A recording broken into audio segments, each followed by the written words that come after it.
नाशिकमध्ये सिटीलिंक बस कर्मचाऱ्यांचं आंदोलन अजूनही सुरूच आहे।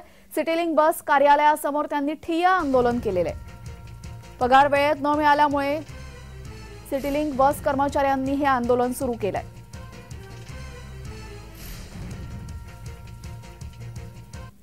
यांचं काम आहे सर आम्हाला सपोर्ट करायचं, जे आम्ही आमचं जे हक्काचं वेतन आहे, जे आमच्या हक्काचं पेमेंट आहे तेच मागतोय ना। प्लस आमच्या घरच्या पण काही समस्या आहेत, आमच्या घरी कोणी आजारी पडलं, काही प्रॉब्लेम झाला तर आम्हाला दवाखाना ही गरज आहे। हे जर वेळेवर पेमेंट करते नाही आणि ESI ची सुविधा पण देत नाही, मग आम्ही करायचं काय? आम्ही काम कशासाठी करतोय सर?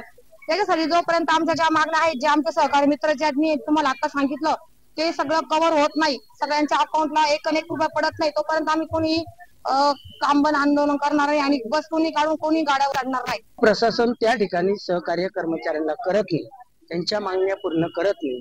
त्यांना ज्या हक्काच्या मागण्या आहेत, PF असेल, SI असेल, त्यानंतर त्यांचे जॉइनिंग लेटर असेल, त्यांच्या युनिफॉर्मच्या संदर्भात ज्या काही मागण्या असतील या मागण्या पूर्ण करण्याचं काम प्रशासन करत नाही आणि त्यामुळे वारंवार कामगार संप करण्याचं हत्यार उपसावं लागतं। म्हणून आमची एवढीच मागणी आहे की आम्ही प्रशासनाला पूर्णपणे सहकार्य करायला तयार आहे, परंतु प्रशासनानं या संपावर लवकरात लवकर निर्णय घेऊन कर्मचाऱ्यांच्या मागण्या पूर्ण करून तोडगा काढावा